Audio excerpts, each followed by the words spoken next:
Welcome to The Big Break Show, a podcast where we discuss short-term rentals, entrepreneurship, life, mindset, and everything in between. Here are your hosts, Rafa, Loza, and Jesse Vasquez. What's up, everybody?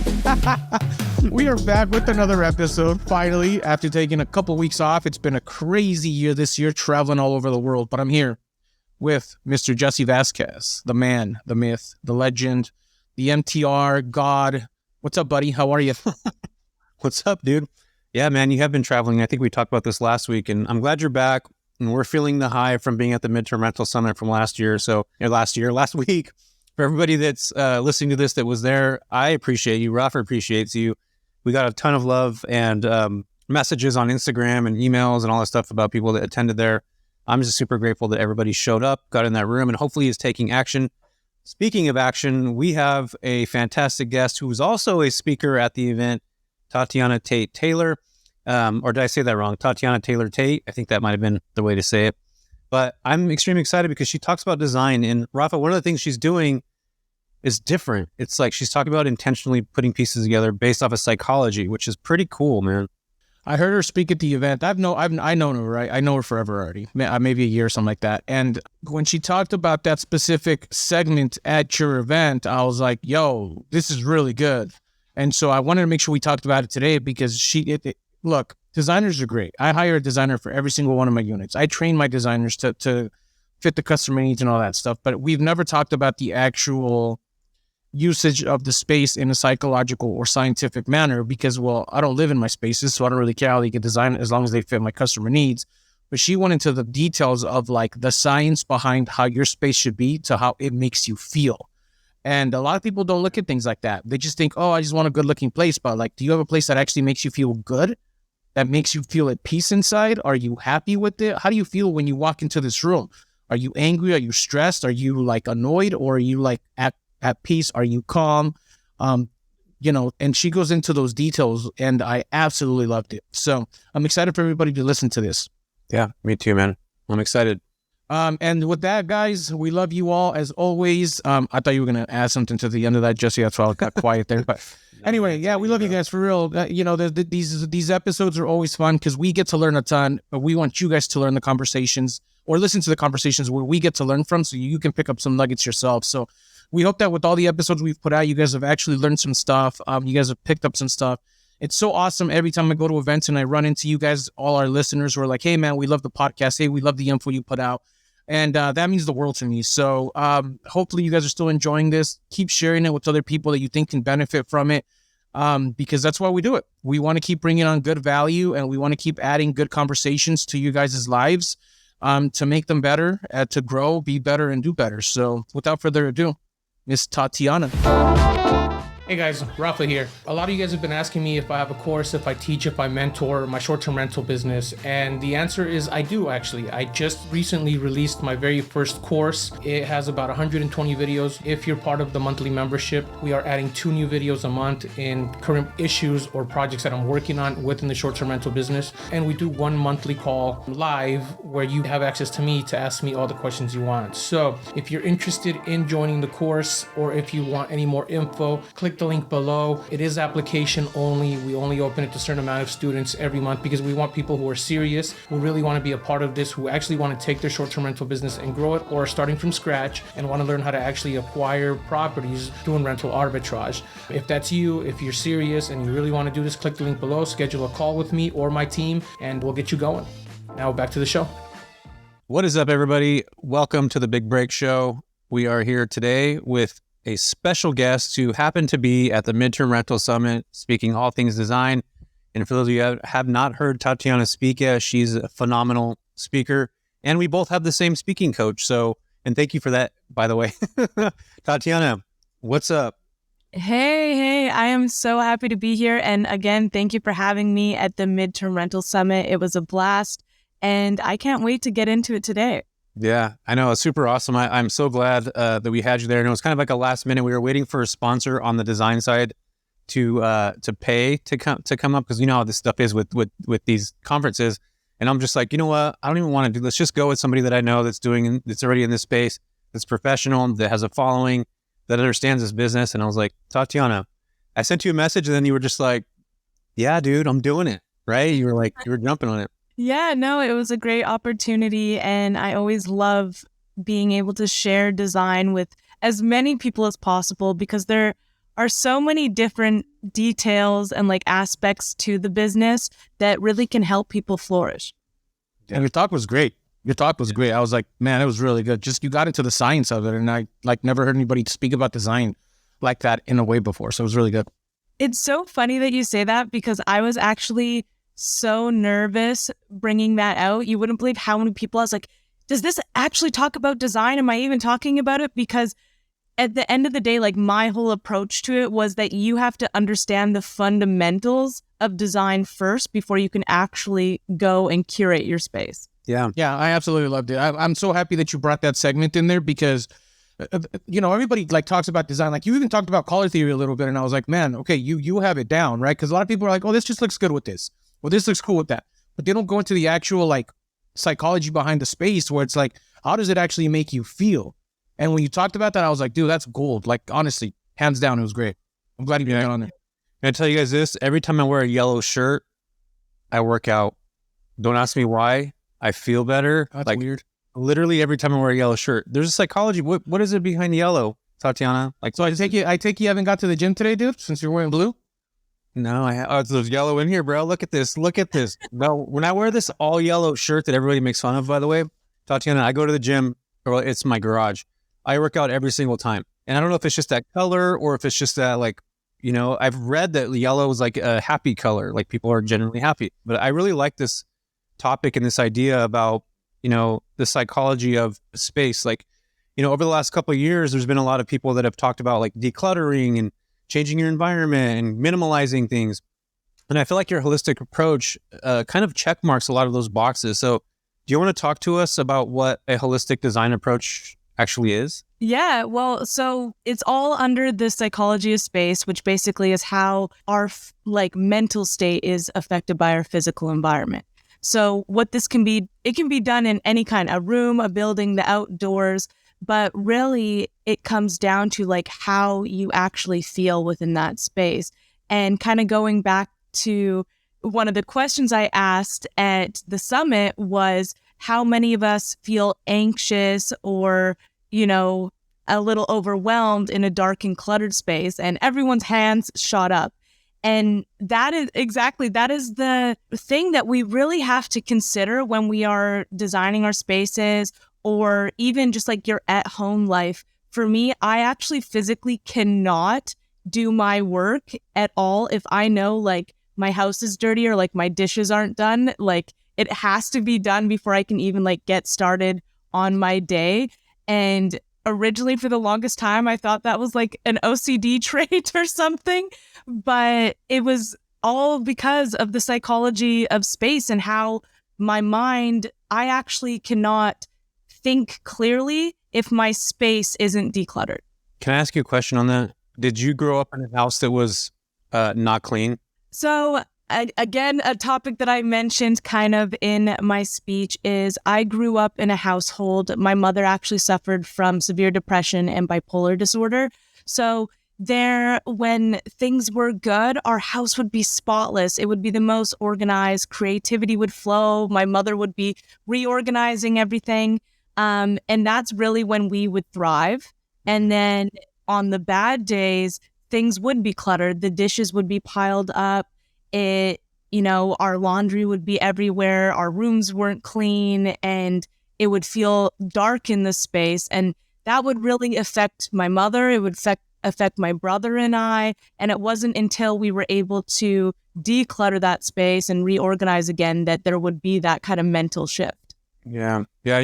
I kind of talked about this during a lot of the stuff that happens to us as kids, like we evolve, into adults and we like subconsciously are kind of feeding that. So that wasn't me like prying into your personal life, by the way. No, you're good. I'm an open book.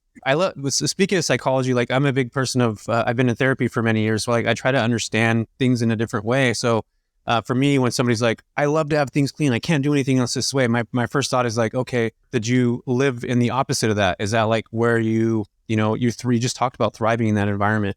And depression and bipolar disorders is not a joke. It's like it's a severe mental illness. And it's something that I feel, not a lot of people talk about, but it's also something that just like any other ailment can be fixed, or not necessarily fixed, but you can work through it through medications or therapy or whatnot. So I think it's cool that you're taking, essentially kind of like a childhood trauma, if you want to, go that direction, but also bringing that to other people where it's like, hey, this is opportunity for you. Here's a chance to feel light in your room or feel better in a room. Because essentially you're right. Like, think about somebody that's in a prison, and then think about somebody that's not, it's in the sunshine. There's obviously two different dimensions when it comes to that.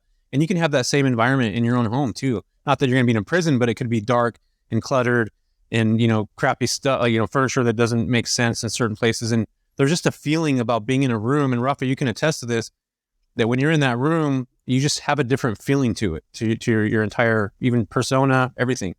So, well, and hey, there's some properties out there that may feel like a prison. But yeah, there are so many properties out there, like even right now living in the city with how expensive real estate is, you're living in a box. These can feel like a prison, especially for me, like even just a studio apartment after a while can really start to mess with your mindset if it's not created in a functional way.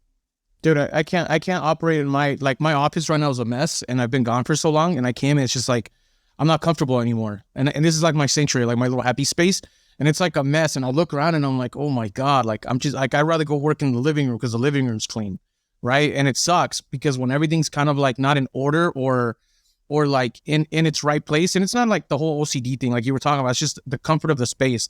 I need things to be very like clean cut. Like I've invested a ton of money onto my system here so I can keep it clean, out of the way when I'm working. And right now, like, well, you could probably see behind me, but like it's a mess. There's books and like trash everywhere. And it's like, dude, and it goes to that because you want to have a comfortable place to work and a comfortable place to live.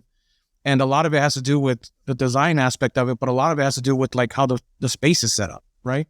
Just need to throw that in there because I know exactly what you guys were talking about. And so many of us like try to really, when they're designing a space, people are like, okay, let's go buy all these things.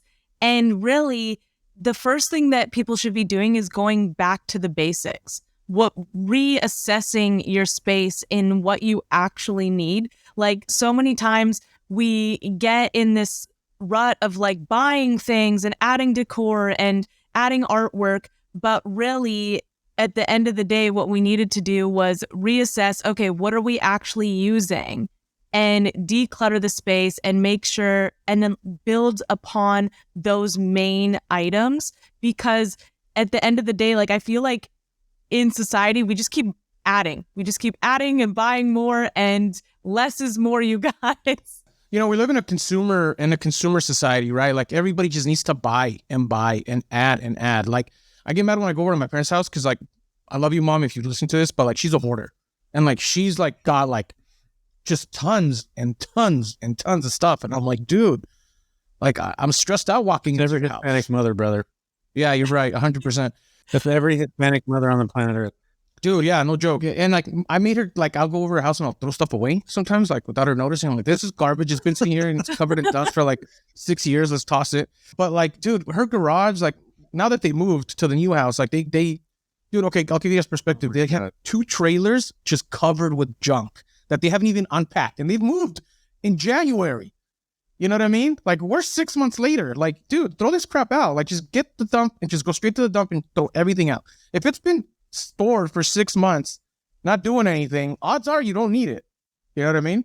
So anyway, talking about spring cleaning, every time I go through and I like go through my mess and I see something, it's like, hey, have I used it in 6 months? Well, it cost me $200. Have I touched it? No. All right, give it away, donate it, or throw it away. Doesn't matter because, dude, it's just you're just adding and adding. Anyway, I got a question. What's one thing that you guys absolutely have to have in your space to make you feel at home or comfortable, or give you that like peaceful vibe? For me, it's plants. I need to have plants. Lots of green. Mine is as much natural light as possible. I love natural light. I literally in the mornings will look out the window and like suck up as much natural light as I can for the day. Yeah, that's a good one. I'm with you on the light. Like I feel like I live in a very dark house. Like this room that I'm in is the only room, which is my bedroom, is the only room that has light. But like Rafa, I love plants. Like I'm a plant dad. I I feel like plants not only give us oxygen and life, right? But they're just very calming, I think. But yeah, I'm with you on light, and that's so. Let's go into that real quick, Tatiana. So like, if somebody's designing a place, because I've had properties that are dark, like they feel very dark. Like I have a treehouse that's just full of natural light. Like I love that. But then I also have properties that are, and Rafa, you have these too, where they're apartments or they're units that only have front windows and that's it. So how would somebody look at or brighten the space up if they're in a potential property that's dark or doesn't have natural light? Yeah, so there are a couple ways of doing that. Of course, if you do have some windows to work with, you want to add window coverings or curtains as close to the ceiling as possible. That's a way to open up the space and allow it to feel a lot taller than it is. Other ways are rearranging your furniture closer to the windows so it draws natural light within, adding mirrors as reflective surfaces. But really, it's as simple as doing a paint refreshing to bright whites or neutral tones, or updating your light fixtures to have more lighting in the space. You can add ambient lighting, task lighting, as well as just switching your bulbs. A lot of people don't realize that they can just switch to daylight bulbs. About 3,000. I believe is the amount that you want it What to is a be. daylight bulb? I've heard that. Like, what actually is a daylight bulb? Are you serious, Ryan? I don't know. I'm not. Yeah, I'm I'm not electric, but it's just like the different lighting standards that they hold. Because like you guys have probably, I know in this room I have daylight bulbs, but in your house when you flip the light switch on, are you getting more of like a yellowy hue, or are you getting like that bluey hospital hue? Yeah. Yeah. I put daylight bulbs in all my locations. Every single one of my units or my short-term rentals has daylight bulbs. Surprisingly enough, you're right. I should put some in my house because this is the yellow tint above me that the ceiling lights. But daylight bulbs, Jesse, they give you daylight inside. They're structured to give you the outside light inside, and I think it puts you at a calmer like mode. Yeah, and like if you're having like the yellow tinge there, those type of bulbs I use more for like task lighting, so like reading lamps and things like that. I actually don't use the blue light bulbs anywhere. I hate those. Edison bulb. Edison bulbs are good, but now like these ones in this room here, you can't see it, but they're actually daylight Edison bulbs. So they still have the Edison look, but they give off the daylight lighting at 3,000 kilowatts. That's cool. Yeah, I didn't really know. See, I'm learning about daylight bulbs today. I guess I'm like in the, I don't know. I'm not getting with the times. Rafa says, like, tell by his face right now. He's just like, dude, you don't know what daylight bulbs are? It's where you bring the outside and the inside. Like, what does that even mean? I already sent you a range text and said yelling at you. Oh, that's funny. Yeah, I don't know anything about those bulbs. So yeah, that's good to know. Okay, so basically, essentially, if we have a dark space, just paint, pops of color. Is that what you're saying? Bulbs, like all that kind of stuff. Okay, cool. Okay, do you want to break? I want to break into how you like found yourself in the design space, because I feel like there's people that go to college for like years to get degrees in interior design, and then you have people like the McGee's, the Studio McGee. Those people. I always read their comments, and it's like a bunch of interior designers are like hating on her because she didn't go to like school for design, but she had like this enormous business. So like, how did you get in design? And then what's your thoughts on like design school as opposed to just like hard knocks learning yourself? So I originally fell into it after I went traveling after my mother passed away, and I went on a solo trip to Europe for 6 weeks and really felt inspired by the boutique hostels I was staying in and the community that it kind of built and the designs there and the architecture. And when I came back, I had an opportunity where a developer was looking for someone to help him with interior design for a couple of projects that he had. He actually was in the property management business as well, and that's who I kind of learned everything at the very beginning about short-term rentals through. And so my friend put me in connection with him.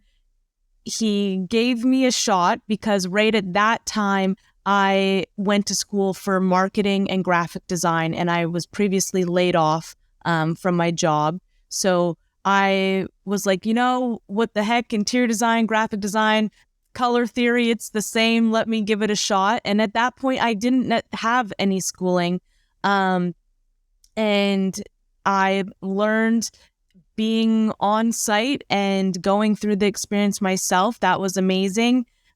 He loved it. The clients loved it. And from there, I kept doing contracted work for him until he brought me onto his team. And I became the VP of his company, actually, like a year after that.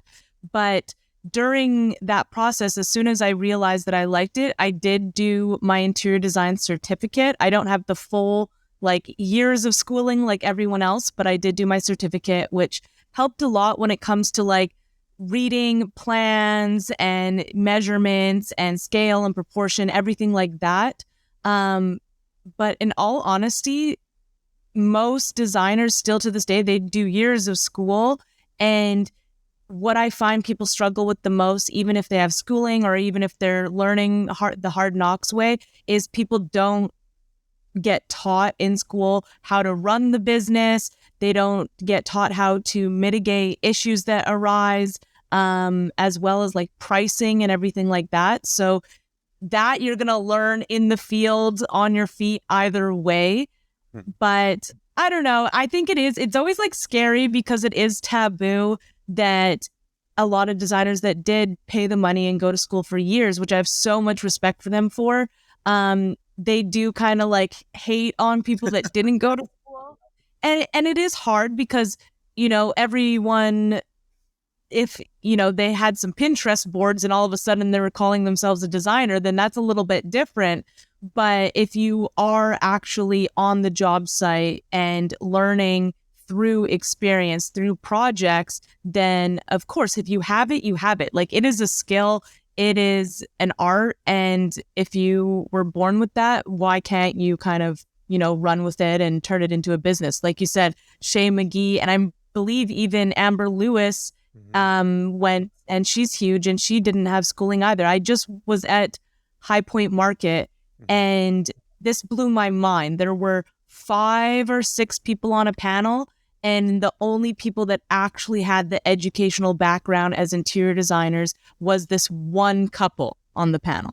Yeah, so I've always heard the internal hate between the people that went to school, and it's also, I learned about this through comments McGee's or some of these professional people that necessarily don't have degrees.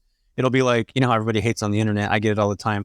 They'll be you didn't even go to school, you're not an actual real interior designer. I'm just dude, but their shit looks amazing. What do you even talk? There's something that you just you said a second ago, there's art to design. Especially if you have a blank canvas and you turn that into something and you that's art. At the end of the day, it's Rafa with the sculpting and stuff. It's freaking art, no matter whether you want to look at it or not. It's art, and not everybody has that eye. Rafa does sculpting? Yeah, you don't see all those things behind him. He sculpts those from nothing. What? Yeah, check this out, Rafa. Show her. No, that is absolutely amazing. You need to make a little version of me, please. Yeah, I can. I totally can. I'm sculpting an M&M right now. I sculpt out of clay. That is my mind is blown for one. That's funny. But another thing, Jesse, as you were saying, that I just remembered on that same panel, it was interesting because Amber Lewis actually said how even though she didn't go to school, it is a prerequisite for anyone that she hires on her team that they had to have gone to school. Really? Wow. Yeah. So because she's fulfilling, what is that saying? You hire, a CEO hires people that know how to do everything, right? So that's what she did. And that's the same thing with the Shay McGee's and everything from there. For me, I can do renderings, I can work on SketchUp, but I know that it takes me longer than the average person that probably spent, a whole year working on that in their schooling. So I actually will, if I need to do a quick one, I'll design that. But most of the time I have a team member that will do all those renderings for me, just so I can focus on what I'm good at. So, with that, Tatiana, there's creators and there's implementers, right? And I feel like if this person needs to hire somebody that has a background in education for that field, odds are they're hiring someone who can implement because they're the creator, right? Yeah. You become a creator through usually talents, right? You or through hard work and actually being on the field, like you said, right? And for designers, I know a lot of designers who didn't go to school out, like they just crush because they have that eye. They understand colors without knowing color theory. They understand space without actually paying attention to like the science behind the space. And so if you need to hire somebody that had an education in that field, odds are it's because you need someone who has the experience in implementing to make things more transactional, smoother, and easier for the business, because you are the big picture person, but now you have the people that work with you who are helping you put that big picture into packages, into implementing for the client, into providing a better package for the client, into giving a better experience for the client. You know what I mean? And that, in some cases, has to be taught, right? Because you're learning it from someone who's already done it, who put a system in place to teach you that system to be able to put it out in the world. Because if you learn it, now there's nothing like, I'm not saying you can't learn it, but you can learn it yourself, but it's going to take you so much longer to do. And the manpower behind it, you have to go and train someone, as opposed to you hire someone who's already been trained and has the experience to be able to implement for you.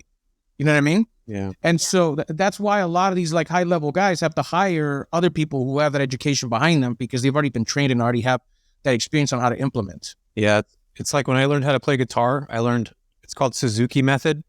And it's where you actually learn on the tone of the sound of the string. The instructor actually turns his back to you and plays notes. And you learn by the sound rather than the actual like learning chords and all that stuff. So like that's how I learned how to play guitar. It was literally by the notes. So it's kind of the same concept. And again, going back to what we talked about earlier, there's just something that people have. Like I happen to be musically inclined. Like growing up, I just had that right brain skill in me. Tatiana, you probably were doing doodling or drawing, or there was something probably in you as a child where you nurtured that as an adult. And I think we all have that. We all have these like our own sense when it comes to these things. So it's really cool to see people that, that don't formally do the education route or whatever, still be able, still can build these beautiful careers based off of that inner child or that inner work that we have, or the creative side. Like Rafa, like he didn't go to school to be an artist, or maybe he did, but he has that in him, like it's just natural. It's very natural. I think being able to pull those natural those natural things out of people it's so cool. So that's why I was always curious if you had that, like, since I wasn't formally educated, or if you get hate from people on that or whatnot. So I did, because I went and got the certificate and everything. I don't get the hate. I kind of covered my butt in that, but I think I don't necessarily hate on others if they've learned. But like I said, if you haven't actually worked on projects and you just, made a Pinterest board and now all of a sudden you're selling services to people, that is not necessarily me hating on you. It's just me concerned for that process that you're going to have to go through and your clients. Well, you're doing a disservice now. It's like, I don't even want to get into that because there's so many like things we can talk about into that, right? Especially here online.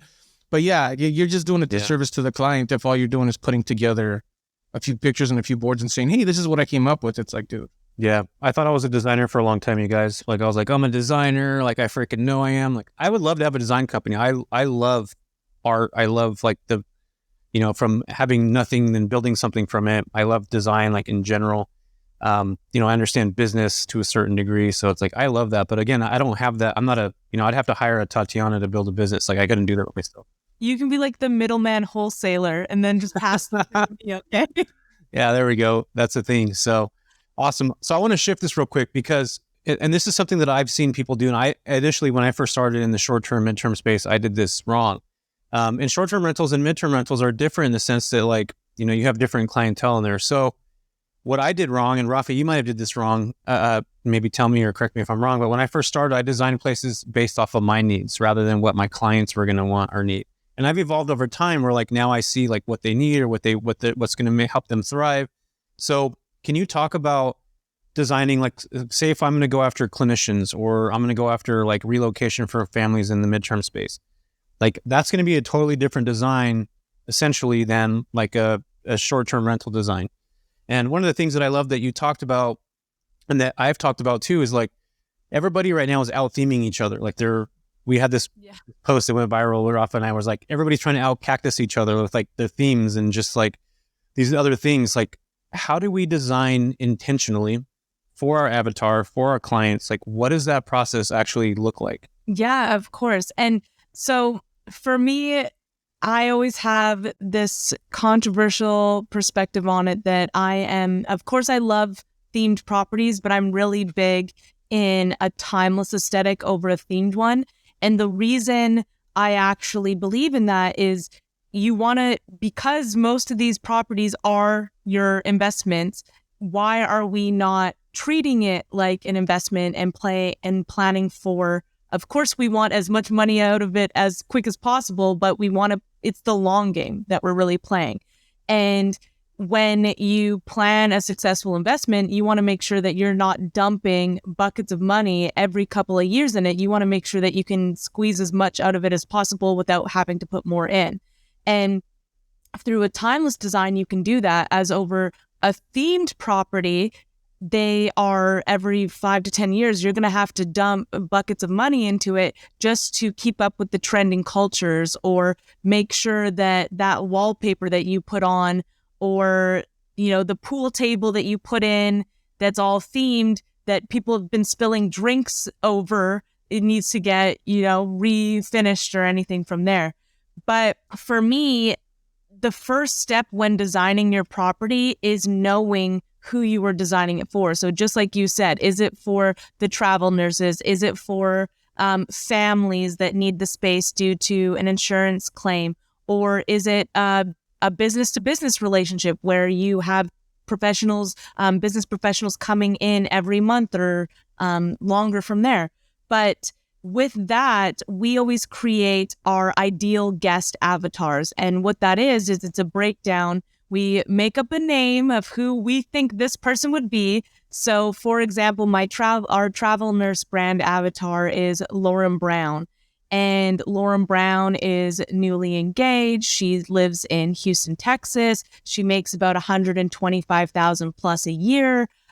She is constantly traveling. She does shift work at the hospitals, and we have it down to like where she shops at, what her clothing style is, what she likes to do on the weekends, all the way down to her booking style. So how early does she actually book within this property? And knowing this information allows us to not only make sure that we're offering Lauren the best guest experience possible, but that the space is designed exactly to her needs. So as a travel nurse and having shift work, there's a lot of things that are important to them.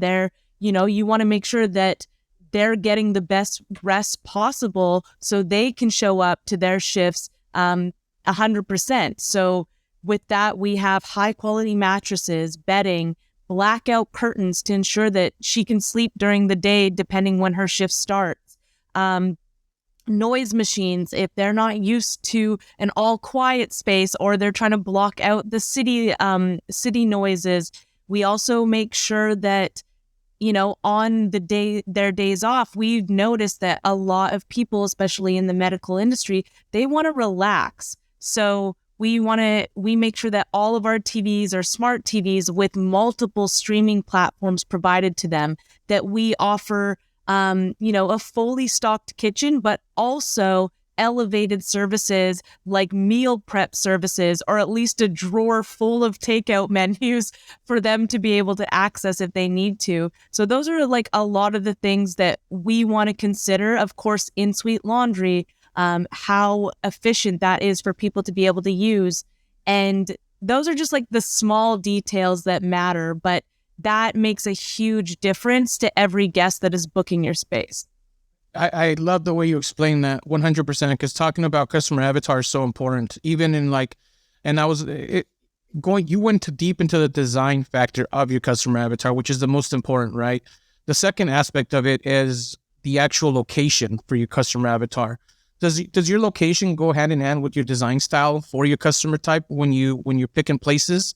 Or is it just you just look for a good property that's a good deal, or do you look for a specific location to match that avatar itself?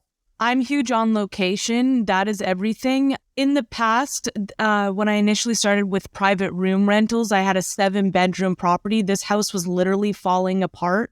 And the only reason I took it was because the developer was waiting on city permits and people were breaking into the house. And I was like, hey, this is a good property here that I would never be able to afford to rent it from any normal person. So I arbitraged a deal with him where, it was an affordable deal for me, and I fixed it up the best that I could, knowing that it was going to be torn down in 9 months from there, and did set up every room ideally as well as I could. But that house did so well, not only because I did it as private room rentals, but because of the location that it was in, that it was constantly getting booked because it was a 2-minute walk to the SkyTrain that takes you in under 5 minutes to the city center downtown. There were 2 universities that were close by with transit. And then we are known for an area called Mount Pleasant, which is like where all the hipster bars and everything are. And that was within walking distance. So those are the things that really attracted people to that property, and that can really make a difference. Like one of our houses that we do with house a lot of travel nurses in, people can walk to the hospital from that house, and that is our main selling point. We also market to hockey camps, and again, walkable right to the high school for the students that are doing the hockey camp, and a less than 2-minute drive to the actual rink that they're going to practice at. How do you market to the hockey camps directly? How does that process look for you? I Google the hockey camp company, and I constantly email their inbox until they notice me. But really, I write. I have a pretty good write-up now after doing it for so long, just being like, this is my property. This is the type of clientele that we market to and that we service. Here's the link so you can check out the rooms. Please let us know what steps we need to take to either get on your preferred accommodation list or for you to showcase us on your website. I love that. Yeah, that's very cool. I would say another thing would be on that. How do you help them save money? So it'd be like, what do your current accommodations look like? What if I was able to save your company X amount of money? Let's jump on a call. To talk That's about. A good one. I like that. So all these companies are trying to save income. So if you can help them save money, and then obviously they have awesome accommodations, guess what? They're not going to be with you every year, every single time they come through, and then your Rolodex is going to continue to grow, so you can house more people. But I think if you learn their numbers, learn the understanding of what they have going on, and then you formulate your own specific thing around them and say, hey, instead of paying, $20,000 a month, we're going to save you, $8,000 if you work with us, because our property is $10,000 a month, or you're paying $20K now, something like that. But yeah, that's just my 2 cents on the B2B stuff. Check mark.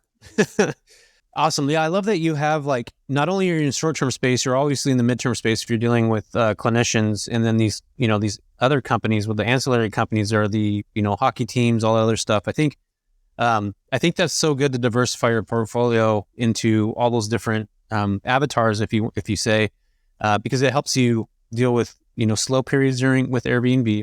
And I'm trying to shift away from Airbnb. To be honest with you guys, I don't want to deal with Airbnb in the long term. I want to stay away from that. Obviously, I have a couple of short-term rentals that are going to have to be that, but I personally would rather not even deal with it anymore. So going forward in the future now, this is what I wanted to talk with you about, Tatianna, is design's been around for a long time, right? We know what design is. Do you see the functionality behind design right now changing at all?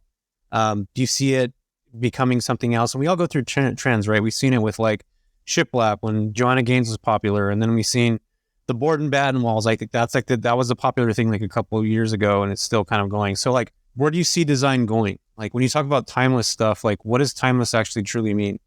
To be honest, I think I'm happy about this, and I think more than ever right now, especially with people going through the pandemic and being in these spaces where we were buying things to try to make our spaces work for us so we could work within them. But I think now is that period where people are starting to realize okay, now is time to declutter. These things don't serve me anymore. And, I want more peace of mind and like flow and functionality, as you said. And I really think people are going to go in the direction of a more minimalist mindset to it. But, the nature is huge. It is coming through more and more as we see it show up online. More people are figuring out ways, okay, how can we really bring nature indoors, which is also like biophilic design, where you have lots of plants and water or natural elements within your space. And that's showing up to me a lot.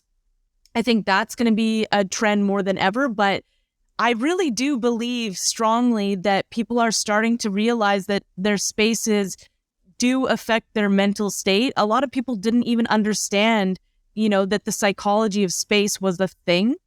And now, especially after everyone being locked up in their homes, are realizing the toll that took on them. So I'm excited to see people kind of like let go of things that no longer serve them and really create spaces that are not only filled with tons of natural light, but ones that actually promote healthy well-being and energy. I really like the idea of being able to go into a place that you just instantly feel comfortable at home and at peace. And I think exactly what you said, it comes from having to be locked up at home for so long during the pandemic that nobody ever realized it, because their second home was technically their job, and they were there for, a third to half of their day, and they would come home and it was like watch TV and sleep, or like do something else and sleep. So they never actually got to hang out in that space. And now that people are realizing it, like I totally realized it because I put a ton of money into designing my place now so that I feel at home. Like I come home and I'm like, hell yeah, I just want to kick it here, right? And I think now that people are getting into that zone or mode, I really, really like where you were going with that, because it's going to be a big shift in number one, the way people look at their space, and number two, the type of things that they have in their space, right? Like the work desks and stuff like that. Like I have like 5 desks in my house because I like to work in different places of the house. So I'm curious to see, like, how do you think the functionality of space is going to shift in terms of that? I think people are just going to have, it depends on how large your space is, for one, but a lot, like it's a reset is naturally like how I like to look at it. People are actually going to start using their spaces for what it's worth. Like the bedroom is actually going to be for, sleep and sex, like that's what it's going to come down to. And, I don't design, like if it's a short-term rental, yes, we put the TVs and everything in the room, but like if this is my space, we don't have a TV in the bedroom or things like that. And I think a lot of people are going to reset and go back to the basics in what their spaces are utilized for, and actually how they're using them.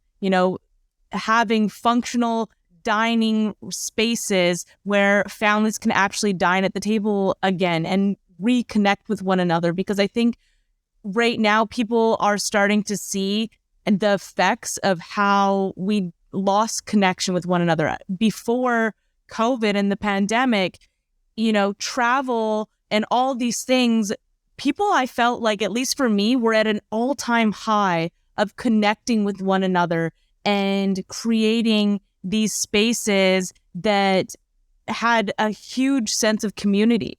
And then we were locked away and everyone kind of became like for themselves in a way, like that. At least that's my kind of take on it. And now that we are, free again, people are kind of being like, oh, like, how do I get back to that? Because that's where, people really thrived within those communities that we were building within those connections. I think there's 2 schools of thought here. So you have the people that went internal with COVID, and you have the other people. Like COVID for me, pandemic for me, was the biggest opportunity for myself in a lot of different ways. In fact, for like my family, like I feel like we got closer together at that time. It's like we were in the same rooms, we were playing board games together. Like we were doing stuff that we weren't essentially doing before. And then I have friends on the other end that were like the opposite of that. They're just like, became hermits or, lived their lives like nothing was going on or nothing happened. It was the same thing. But I think it just depends on which side of the pendulum you were on that end. But I do agree with you that like, even like, part of my speech over at the midterm conference was like, smart money is adopting to post-pandemic lifestyle. Like they're seeing what the trends, what's happening. When you start seeing things like that happening, you're onto something. And what is smart money doing right now? They're investing in office spaces or investing in, different, they're probably going to get into design too, Tatianna, so you're going to compete with them on that end. But I mean, there's a lot of different things. They're getting into hospitality. So it's like, I think there's a bright side to that negative part of, the couple years that we went through at that point. But I'm glad you brought that up. And I also think I took some notes here that on that, I think there's a lot of people that you can connect with that are looking for that holistic change in their homes. Like they're wanting to have a different approach. So I think, for me, like you're definitely onto something on that end. So kudos to you. Go all in on it. Thank you. Yeah, you're welcome. Yeah. So we ask this question, Tatianna, to everybody, and it's being that this is the Big Break Show. We want to know, what was your big break? Like what got you from old Tatianna to new Tatianna, or just what made you become an investor, or what made you become a designer, or whatever the case may be? Was there a defining moment in your life? I think for me, I kind of like it could be two areas that were big breaks. Of course, as I mentioned at the beginning, I was in a very traumatic period in my life before I went traveling and got connected with that developer. But for me, that was a huge big break, was him taking a chance on me. There are a lot of opportunities that you could potentially get or you have to go out and make for yourself. But really, no matter what it is, it's just about saying yes to something and figuring it out after. And that opportunity alone opened up so much for me.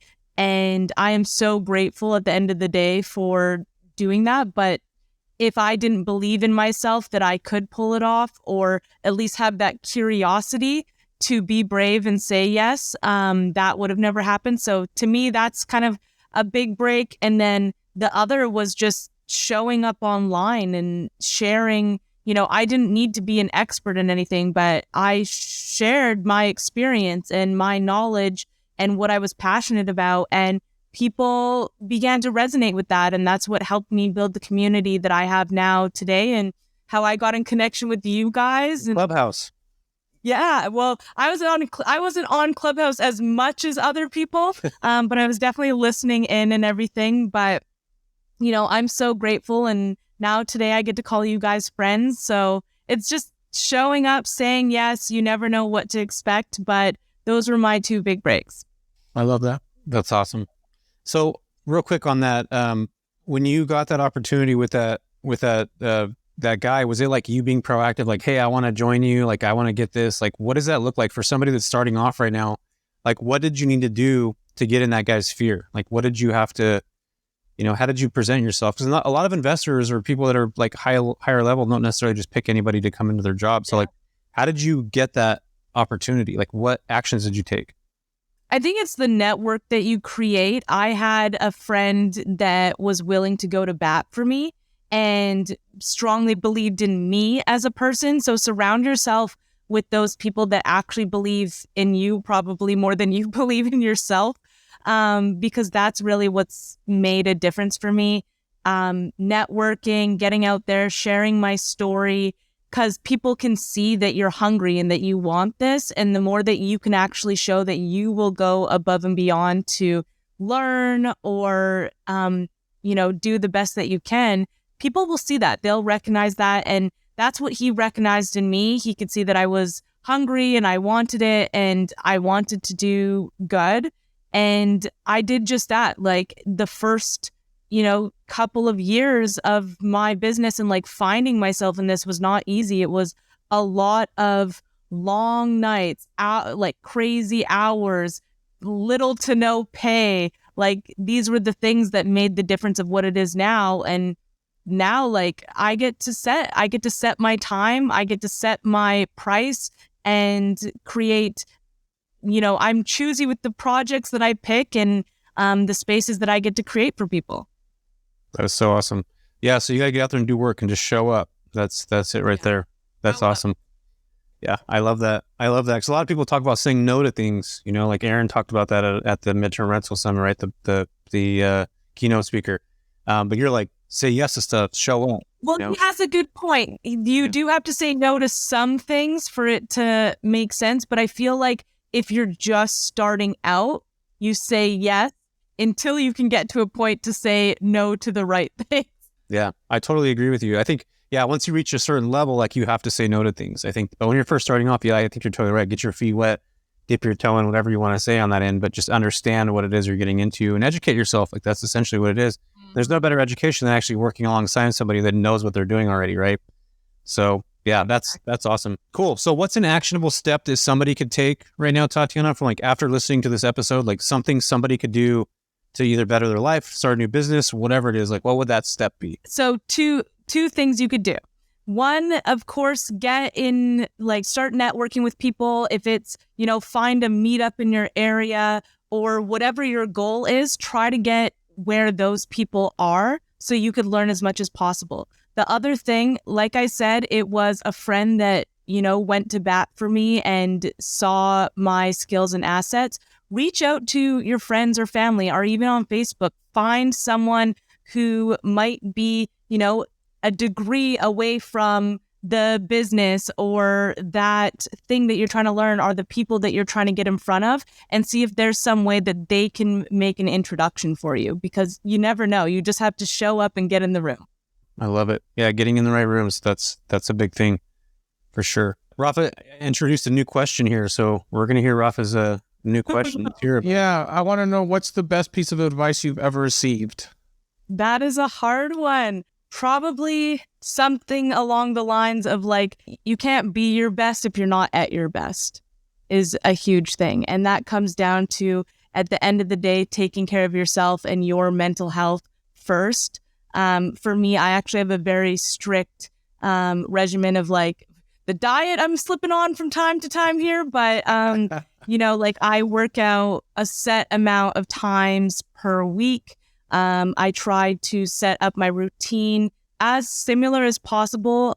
I do like a little switch up from here and there, but therapy, working out, those things are what keep my mind in its healthiest, and allow me to show up every single day for the people that I love, and my clients, so I can be the best for them. So that's number one, because if we don't take care of ourselves, we can't do our best for others.